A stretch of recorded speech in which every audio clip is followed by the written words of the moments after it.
The weather has become this ubiquitous part to our everyday life. Not only does it surround us, but it's also become synonymous with our social interactions such as small talk. Danish Icelandic artist Oliver Eliasson uses our association with weather as a central theme for most of his work to explore this notion of seeing yourself sensing, which basically refers to the interactive nature of his installations. In 2003, the Tate Modern in London installed the Weather Project, a large-scale exhibition that used humidifiers to create a mist in the air and over 200 mono-frequency lights to emit a representation of the sun. The objective of the piece was to immerse the viewer atmospherically within the elements of nature to make them reflect on their understanding of the physical world whilst being in a cultivated setting, which in this case was inside a building within a city that mediates much of nature. Eliasson claims that weather isn't only natural, but it's also become cultural, as it influences most of how we physically and emotionally interact with the world around us. When the weather is warm and bright, it tends to increase our happiness and positivity, whereas rain and coldness gives us a more miserable outlook on life. The persistence of the weather's effect on us adds an entirely new element to our perceptual awareness on things around us. In other words, the way we view the weather visually is intrinsically important to us. Prior to the 1400s, most paintings were about religious observance, but between the 14 and 1900s, artists' depiction of the weather helped us to understand how people responded emotionally to the conditions. For example, the Hunters in the Snow from 1565 came during a time of religious revolution, with many interpreting the painting as nature's dominance over man, which is carried by the unhealthy and even unpleasant looking grey skies and frozen waters.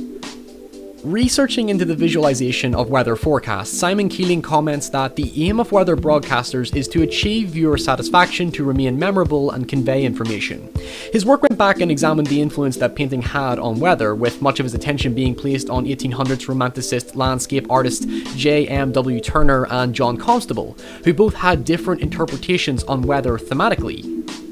Thorns and Metherell describe Constable as a naturalist, someone who took a more authentic representation on nature. The Judge's Walk, Hampstead, accentuates the rich, beautiful vibrancy of natural life. Wovenhoe Park conveys the idle memories of Constable's childhood through calmness, and Seascape Study with Rain Cloud uses aggressive brushstrokes to exaggerate the fierce movement and power of the rain. Turner, on the other hand, was described as a realist, someone who had a more subjective, even biased view of nature. He interpreted atmosphere in a way that would elaborate or enhance the dramatic impact of his paintings. Seen as a romantic preface to Impressionism, which was concerned with being in the moment, his view of nature was more characteristic. Fisherman at Sea, for example, invokes the overwhelming power that nature holds on us when compared to the weak lantern, while the stark high contrast of the clouds and water reinforced the sense of peril for the fisherman. Snowstorm, Steamboat Off the Harbour's Mouth, while critically panned in its time, approaches the same theme by using the boat to symbolise mankind's futility over the force of nature that dominates the screen in an abstract manner. That symbolic element to weather is then carried into the works like The Decline of the Carthaginian Empire, where the sunset symbolises the fall of Carthage. Even in photography, sunsets and sunrises have become a frequent feature both cinematically and still image because of their visually provocative look. The golden hour or even blue hour adds a very rich and colourful aesthetic to the atmosphere in comparison to daytime lighting, which tends to have harsh contrasts that make it less ideal for shooting and arguably much less interesting.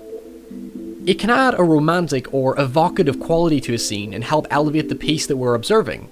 In The Assassination of Jesse James by the coward Robert Ford, persistent time lapses and attention being drawn to the sky helps accentuate the passage of time that the film thematically focuses on. In the film, Jesse James is framed as a rather depressed character who feels that his life is slowly fading away, as further heightened by the dying sunset. The symbolic elements present in Turner's work come across as well, with the narrator referring to Jesse James's presence through the conditioning of the weather. Rooms feel hotter when he is in them, and rains fall straighter, thus making the weather a pathetic fallacy in which to carry the legacy of his character. Weather isn't just this unpredictable force that exists merely because it does. It's just as powerful as a tool to tell a story than the man-made technical processes found in colour and cinematography. The weather is almost a character itself, and something which is easy to neglect. When used informatively to benefit a story, it transcends a scene into something dramatic, emotive, and even thought-provoking.